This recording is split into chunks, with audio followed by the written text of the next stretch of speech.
had an opportunity to personalize canisters this week and thought that I would show you how I created them using the Cricut.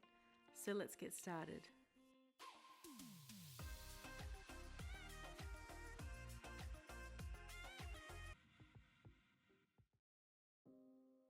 Firstly, I log into Cricut Design Space. You can do this step in Adobe Illustrator, Photoshop, or any design application that can have files uploaded to Cricut, but for this tutorial I will be completely working with the Cricut. I select the Type tool and type Emma. I change the font to Saphira Script. This is not a free font, but you can use any font you like. I change the letter spacing to make sure that the letters are touching each other.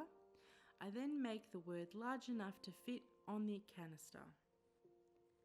Next, I right-click on the mouse and select Weld. Now that my name is ready to be cut, I select Make It and then Continue. Cricut have a lot of foils and vinyls that you can use for decals, and today I'm using the Adhesive Foil in gold. I will also use transfer tape. I have pre-cut a piece of the adhesive foil and I'm just going to stick that onto the light grip mat and then take it to the Cricut. Make sure that your Cricut dial is set to custom and then follow the instructions that come with the adhesive foil to make sure that your Cricut cuts the foil only and does not go all the way through. Depending on the type of machine you have and how often you use the blade, you may need to customize the pressure settings. This can be done in the Cricut Design Space. I then carefully remove all of the negative foil. I peel off the back of the transfer tape and carefully make sure that the lines are as straight as possible before I press the tape down to secure. I use the burnishing tool that comes with the Cricut, but you could use any kind of scraper here. Make sure that you press hard enough so that the foil sticks to the tape.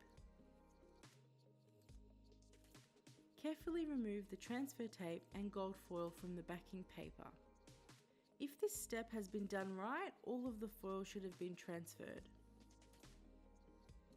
Next, I line up the word correctly on the canister and start burnishing again.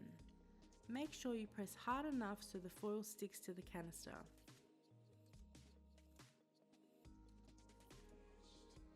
Slowly remove the transfer tape. For best results, I would make sure that you slowly roll the tape back on itself instead of lifting it up and pulling. And that's it. I went on and repeated the process on the second canister. This method works for any kind of decal. Personalised water bottles are also very popular and the vinyl works great on these too.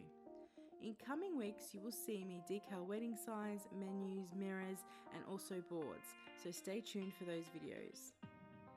As always, thank you guys so much for watching. If you have any questions, please let me know in the description box below and I will see you again in the next video.